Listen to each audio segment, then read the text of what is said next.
கர்த்தருடைய நாமம் மகிமைப்படுவதாக. இந்த ஜூலை மாத வாக்குத்தத்த ஆராதனைக்கு வந்திருக்கிற உங்கள் ஒவ்வொருவரையும் அன்போடு வாழ்த்துகிறேன். தேவனுடைய பிரதான கிருபையினால் கடந்த 6 மாதங்கள், இந்த 2025ஆம் ஆண்டு கடந்த 6 மாத காலங்கள் நம்மளை அற்புதமாய் நடத்தி வந்து அரை ஆண்டுகளை கர்த்தர் முடிக்க செய்த தேவனுக்கு நாம் நன்றி செலுத்தும்படியாய், ஒரு புதிய மாதத்துக்குள்ளே துவங்க போகிற நாம் இந்த மாதத்தை கர்த்தர் ஆஸ்வதிக்கும்படியாய் தேவ சமூகத்திலே கூடி வந்திருக்கிறோம். ஆண்டவர் இந்த ஜூலை மாதத்திற்காக தேவ சமூகத்திலே காத்திருக்கும் பொழுது கர்த்தர் கொடுத்த வாக்கு தத்தத்தை நாம் தியானிக்க போகிறோம். வாசியுங்கள். மீகா எழுதின தீர்க்கதரிசன புஸ்தகம் 7ஆம் அதிகாரம் 15ஆம் வசனம். நீ எகிப்து தேசத்தில் புறப்பட்ட நாளில் நடந்தது போலவே அதிசயங்களை காணப்பண்ணுவேன். நீங்கள் எகிப்து தேசத்திலிருந்து புறப்பட்ட நாளில் நடந்தது போலவே உன்னை அதிசயங்களை காணப்பண்ணுவேன் என்று எழுதப்பட்டிருக்கிறது. கடந்த நாட்கள்ல இந்த ஜூலை மாதம் கர்த்தாவே நீர் என்ன வாக்குத்தத்தம் கொடுக்க போகிறீர் என்று சொல்லி யோசித்துக் கொண்டிருக்கும் பொழுது தேவனுடைய ஆவியானவர் என் இருதயத்துக்குள் வைத்த இந்த வாக்குத்தத்தம் மீகா 7:15, நீங்கள் எகிப்து தேசத்தில் புறப்பட்ட நாளில் நடந்தது போலவே உன்னை அதிசயங்களை காணப்பண்ணுவே. நம்முடைய தேவன் யார்? ஏசாயாவின் தீர்க்கதரிசன புஸ்தகம் 9ஆம் அதிகாரம் 6ஆம் வசனம் சொல்லுகிறது, அவருடைய நாமம் அதிசயம் என்று சொல்லி. சங்கீதம் 111 4ஆம் வசனம் சொல்லுகிறது, அவருடைய செய்கைகள் அதிசயமானது என்று சொல்லி. சங்கீதம் 77:14 சொல்லுகிறது, அவர் அதிசயமான செய்கைகளை தேவன் நீரே என்று சொல்லி.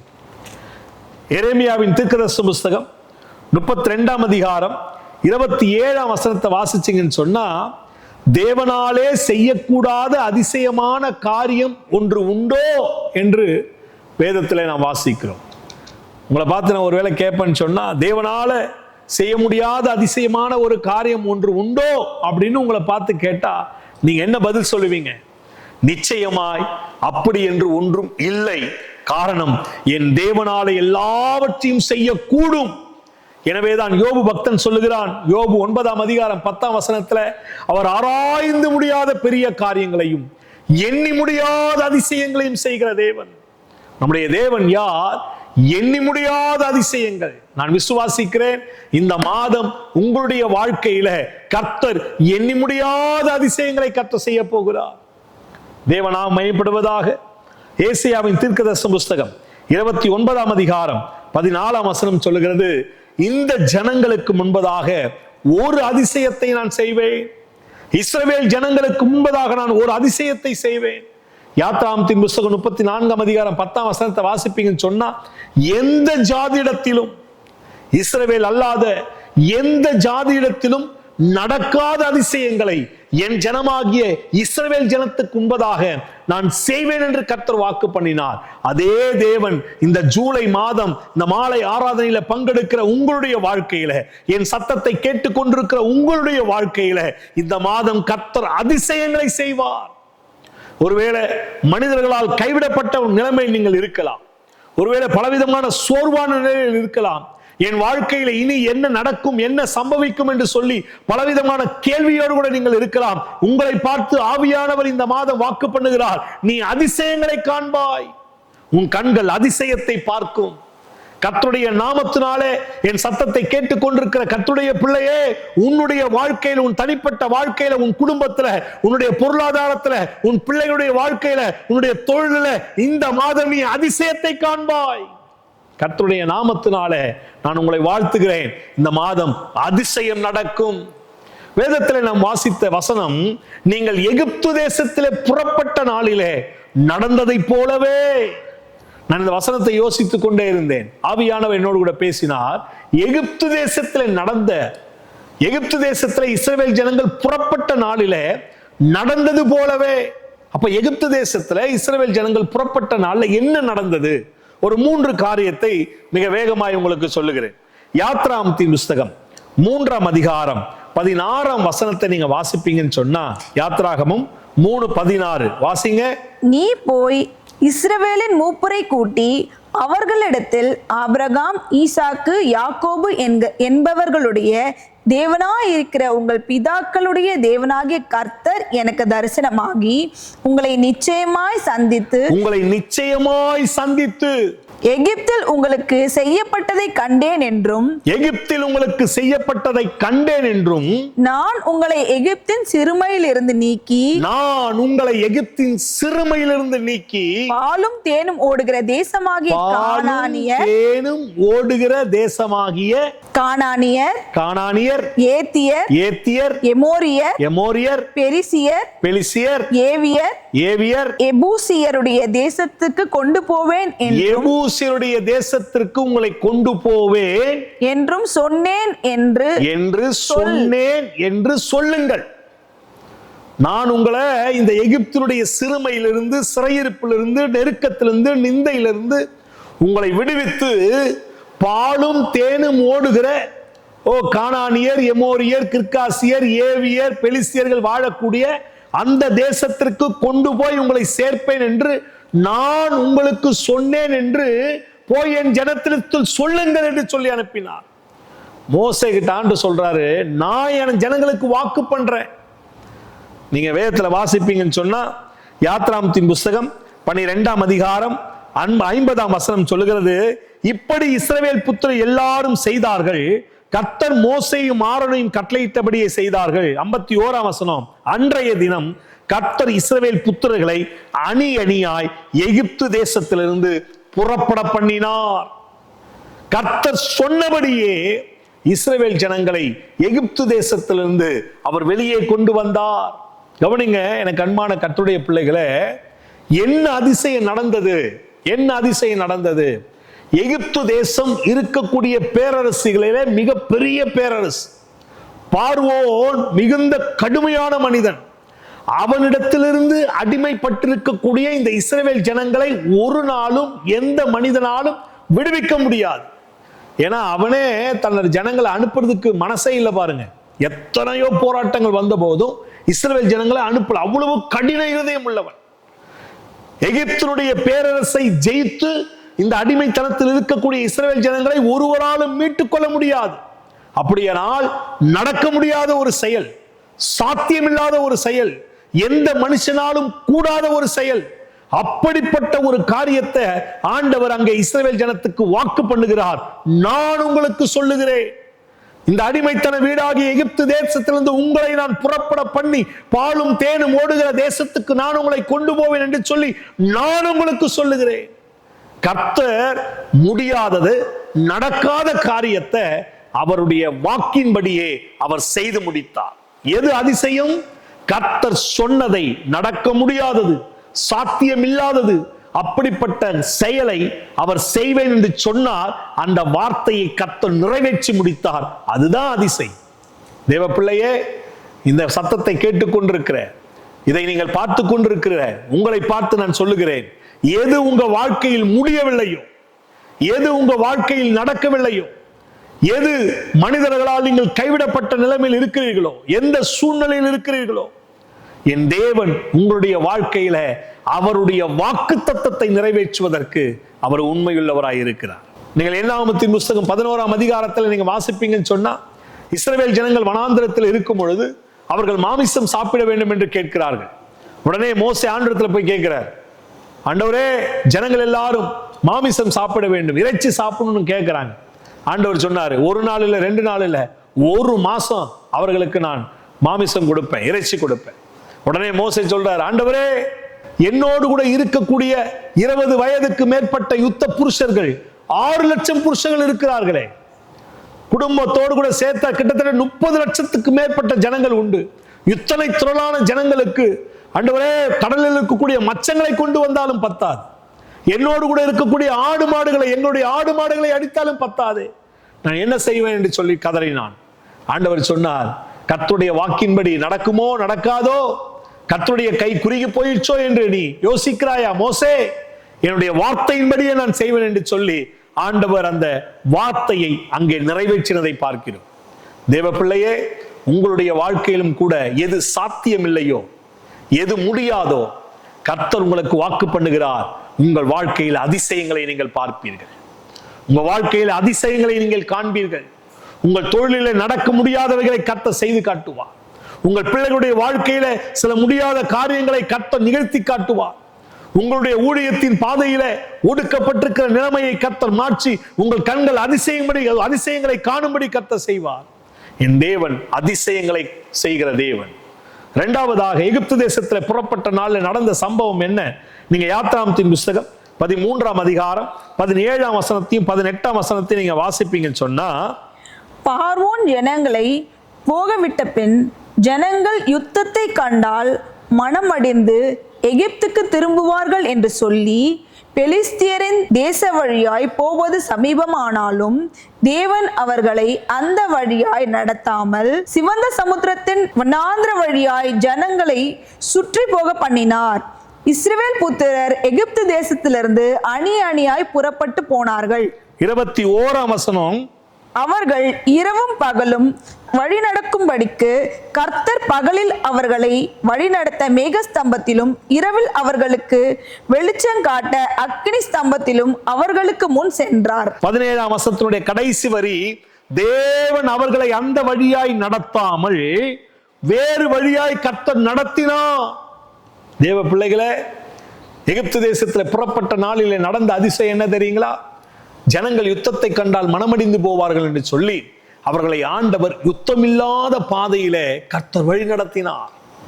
தேவனுடைய வழி நடத்துதல் அதிசயமானது. ஆண்டவர் பள்ளத்தாக்கிலும் வழி நடத்தினார், மலை உச்சியிலும் கர்த்தர் வழி நடத்தினார், இதோ கண்மலைக்கு நேராய் வழி நடத்தினார். ஆண்டவருடைய வழி நடத்துதல் ஆச்சரியமானது. யோசிச்சு பாருங்க, பகலில மேக ஸ்தம்பம், வெளிச்சம், வெயிலுடைய உஷ்ணம் அவங்களை தாக்காதபடிக்கு. இரவுல அக்னி ஸ்தம்பம், இரவினுடைய எந்த விதமான மிருகங்களோ மற்ற காரியங்களோ எதுவும் அவர்களை தீண்டாதபடிக்கு என் ஆண்டவர் எத்தனை அழகாய் அவர்களை வழிநடத்தினார். கண்மலையின் தண்ணீரை குடிக்கும்படி கர்த்தர் வைத்தார். காடைகளை கொண்டு கர்த்தர் போஷித்தார்.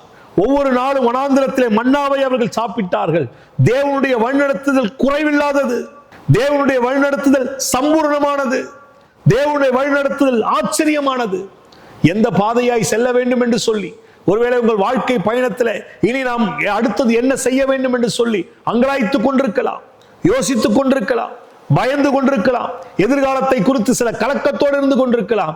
தேவ பிள்ளையே, நீ பயப்படாதே. கர்த்தர் உன் வலது கரத்தை பிடித்து உன்னை நேர்வழியாய் நடத்துவார், உன்னை ஆசீர்வாதமாய் நடத்துவார், உன்னை குறைவில்லாமல் நடத்துவார், உன்னை கைவிடாமல் நடத்துவார். ஒருவேளை அன்றைக்கு ஆபிரகாம் ஆகாரை கைவிட்டு போனான், ஆனால் கர்த்தருடைய கரம் ஆகாரை பிடித்து ஒரு ஆசீர்வாதமும் குறைபடாதபடி கர்த்தர் சம்பூர்ணமாய் நடத்தினார். எனக்கு அன்பான தேவனுடைய பிள்ளைகளே, இந்த ஜூலை மாதம் கர்த்தர் அவருடைய அதிசயமான வழிநடத்துதலை உங்களுக்கு வெளிப்படுத்துவார். மூன்றாவது, யாத்ராகமத்தின் புஸ்தகம் 12ஆம் அதிகாரம் 35ஆம் வசனம். மோசே சொல்லியிருந்தபடி இஸ்ரவேல் ஜனங்கள் எகிப்தியரிடத்தில் வெள்ளி உடைமைகளையும் பொன் உடைமைகளையும் வஸ்திரங்களையும் கேட்டார்கள்.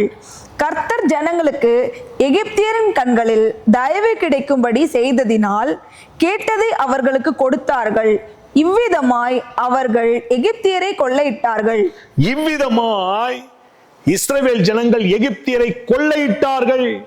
தேவ பிள்ளையே, எகிப்து தேசத்தில் புறப்பட்ட நாளிலே நடந்த அதிசயம் என்ன தெரியுங்களா? கிட்டத்தட்ட 430 வருஷம் அவர்கள் அடிமைப்பட்டிருந்தார்கள் என்று வேதம் சொல்லுகிறது. யோசேப்பு 110 வயதில மரித்து போனான். யோசேப்பு இருக்கிற வரைக்கும் இஸ்ரவேல் ஜனத்துக்கு குறைவில்லை. யோசேப்பை அறியாத ஒரு ராஜா எழும்பினான். அதற்கு பின்பு இஸ்ரவேல் ஜனங்கள் துன்புறுத்தப்பட்டார்கள். அவர்களுடைய வருமானம் கொள்ளையடிக்கப்பட்டது, அவர்களுடைய பலன்கள் பிடுங்கப்பட்டது, அவர்களுடைய ஆஸ்திகள் பிடுங்கப்பட்டது, அவர்கள் ஆசீர்வாதத்தை சுதந்திரிக்க முடியவில்லை. கிட்டத்தட்ட ஒரு 200 ஆண்டுகளுக்கு மேலாக தங்களுடைய வருமானத்தை இழந்து, தங்களுடைய ஆசீர்வாதத்தை இழந்து, எல்லாவற்றையும் எகிப்தியர்கள் கொள்ளையடித்து வைத்திருந்தார்கள்.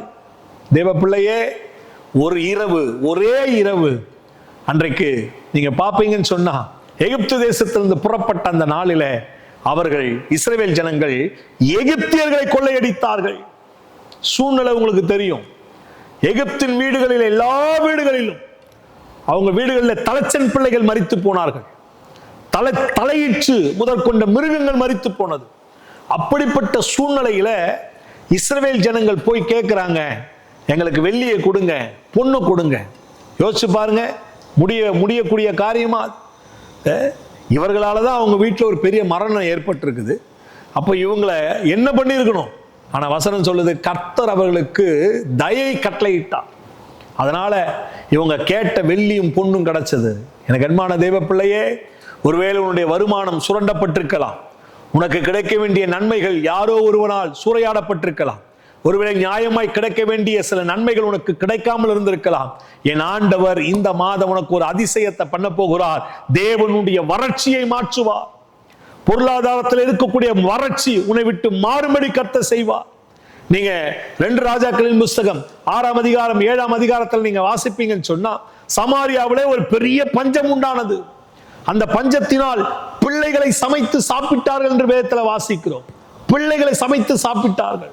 அப்ப அந்த பஞ்சத்தினுடைய கொடுமை எப்படி இருந்திருக்கும் கொஞ்சம் யோசிச்சு பாருங்க.